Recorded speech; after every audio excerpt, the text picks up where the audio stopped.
5,000 to 10,000 rupees monthly കിട്ടും എന്ന് പറഞ്ഞിട്ട് 10 lakh റുപ്പീസൊക്കെ പല ട്രഡീഷണൽ ഇൻവെസ്റ്റ്മെൻറ്റ്സും ആൾക്കാർ ഇൻവെസ്റ്റ് ചെയ്യുന്നത് ഞാൻ കണ്ടിട്ടുണ്ട്.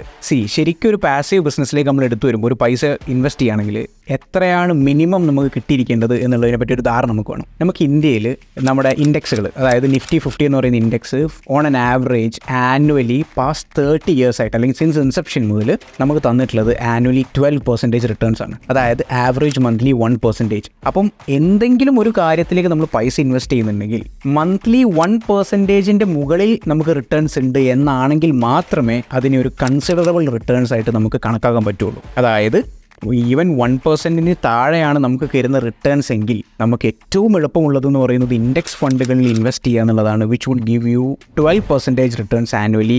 ആൻഡ് നമ്മൾ മനസ്സിലാക്കേണ്ടത് Nifty 50 ഫോം ചെയ്തത് മുതൽ ഇന്ന് വരെ it has been giving you annually 12% at least. So that is the easiest way to do.